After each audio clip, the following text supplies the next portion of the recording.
Thank you very much. Good afternoon, ladies and gentlemen.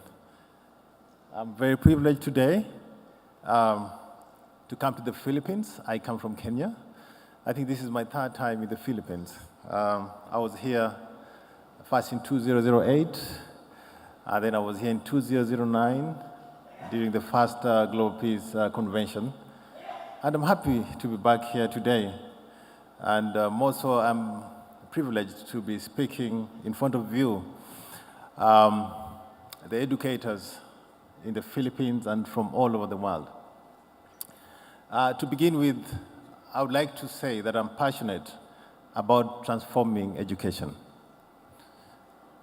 I am passionate because, just like Nelson Mandela said, education is the most powerful tool that you can use to change the world. And as peacemakers from all over the world, I believe we're here because we would like to actually change the world. In my country, and one of the reasons that I'm here today to talk about this is as the Global Peace Foundation in Kenya, we have been working especially in the area of education. You know, we pioneered the Character and Creativity Initiative, and I believe Dr. Tony Devine, who is the Vice President of Education at the Global Peace Foundation, has spoken about this, that we pioneered this because we believe that it is not easy, it's very difficult to teach an old dog new tricks. And when you want creativity, digital literacy, you know, these are very, very important for the modern workforce. We also would like to create a positive and compassionate school culture. If the culture is not right, then the students will not be able to learn appropriately. We also want to provide the quality, ongoing professional development to educators through a variety of trainings and workshop sessions. And lastly, we would like to bring together a cross-sector of stakeholders to address the needs of the schools and the employers as a whole. Our goals is basically to train and engage 100 principals and 5,000 teachers and school administrators in professional development. We'd also want to benchmark best practices and combine the global the global best practices in education to transform the school culture. Lastly, we want to communicate with respect. We want to engage approximately 80,000 students in 100 schools with best practices and share the same with the Ministry of Education to be able to adopt. The activities that we will do basically is to launch Leap Hubs. Leap Hubs basically are spaces in high schools where we use, these are dedicated spaces where we train our students to be able to become job creators in schools when they're still young. So we'll also carry out annual school-wide training for faculty at 100 schools. We'll also conduct 2 regional trainings per year in each of the 4 regions where we are working in Kenya. We also would like to do a 2-day annual boot camp with 100 participants. Boot camps will take place at the beginning of the school year and introduce students to Leap Hubs.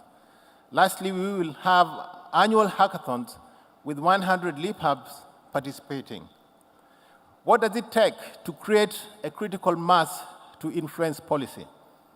So we require resources to be able to do this. We need to build capacity. We also need financial support and in-kind donations. We need computers, and we also need internet connectivity.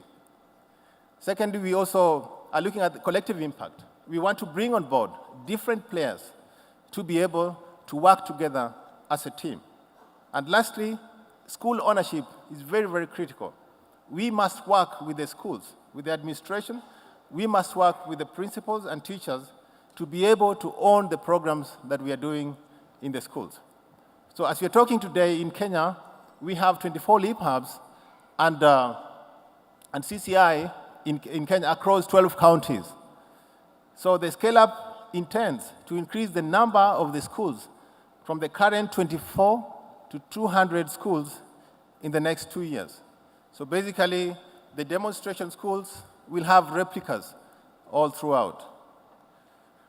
So the LEAP Hubs and CCI school structure basically ensures scalability of the program, where each demonstration school is expected to show ownership of the program through direct investment.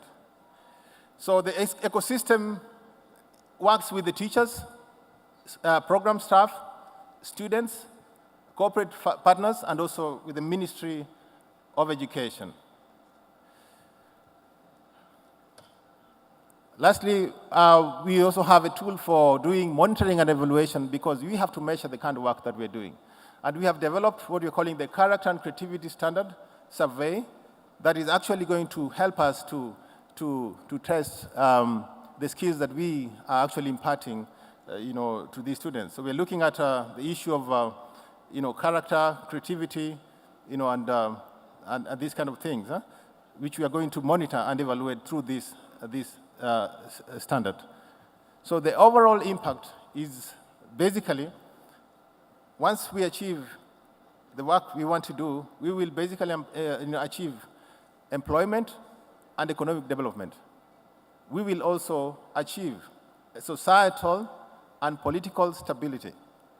And lastly, which is most important, we will achieve ethical societies that is free from corruption. So, ladies and gentlemen, we would welcome you, all of you, to join us in the journey to transform education. And I bring to you greetings from Africa and from Kenya, and I would like to say Mabuhay. May God bless you.